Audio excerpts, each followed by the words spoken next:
Hey everyone, welcome back to the channel.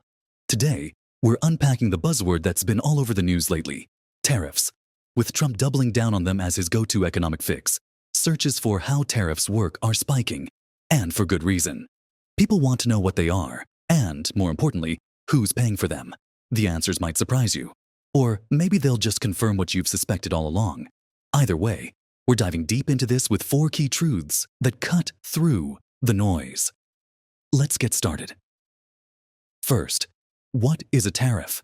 At its core, it's a tax the US government puts on goods coming into the country from abroad.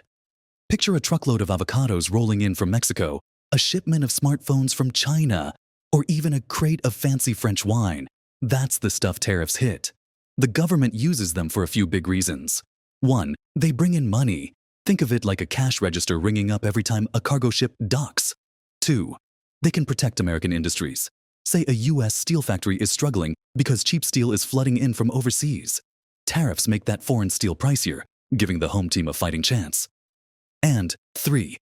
They're a way to slap a penalty on countries we think are playing dirty. Maybe they're dumping goods way below cost to undercut our markets or pulling some shady trade moves. So, tariffs are like a Swiss Army knife.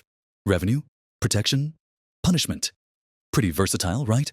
But as we'll see, that doesn't mean they're always a slam dunk. Now, let's talk about what the experts think, because mainstream economists, they're not exactly cheering for tariffs to take over the world. They've got some serious beef with using them too broadly. Why? Well, for starters, tariffs push up costs for everyone buying stuff, you and me included. Imagine you're shopping for a new TV. If it's imported and gets hit with a tariff, that price tag's climbing. The same goes for factories here in the US that rely on imported parts, like a car plant needing foreign machinery or specialized steel.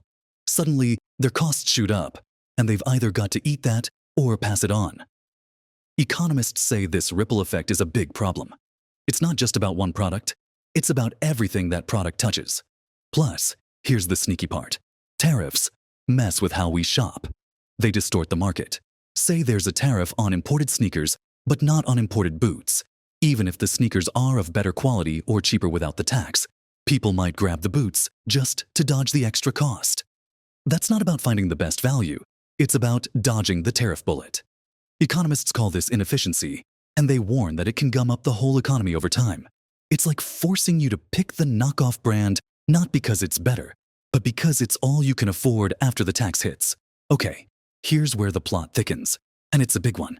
Trump's out there on the campaign trail, pounding the podium, saying, "Foreign countries pay the tariffs. China's footing the bill, not us." It's a catchy line. He even calls tariffs the most beautiful word in the dictionary. But here's the reality check. That's not how it works. Not even close. The actual truth is, tariffs are paid by US importers, the American companies bringing those goods into the country. Let's break it down with an example. Say a US retailer like Walmart orders a shipment of toys from China. That ship docks in Long Beach, and Customs says, "Hey, there's a 25% tariff on this." The Chinese factory doesn't cut a check. Walmart does. They're the ones handing over the cash to the US government. Trump's claim sounds great, like we're sticking it to the other guy.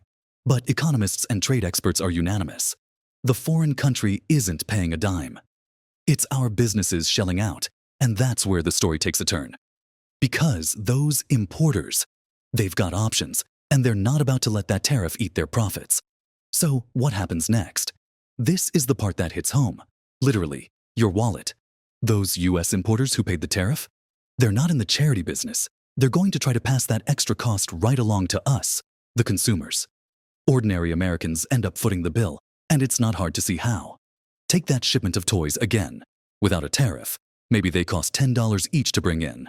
Slap on a 25% tariff, and now it's $12.50. The importer's not going to just swallow that $2.50.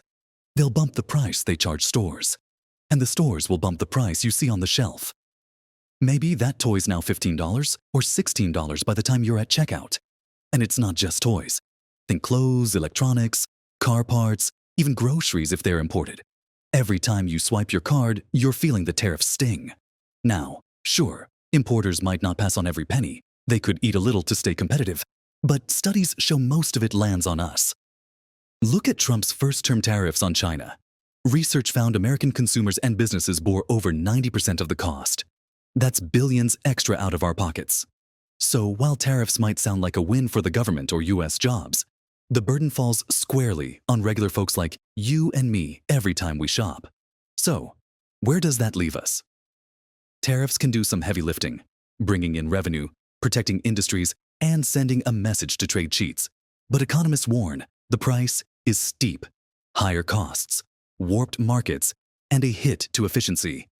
Trump pushes the idea that foreign countries are the ones paying, but the hard truth is, it's American importers footing the bill, and they're handing it off to us. In the end, we're the ones staring down pricier goods, whether it's a new phone or a taco made with imported avocados. Is it worth it? Does the protection outweigh the pain? That's the big question, and I want to hear what you think.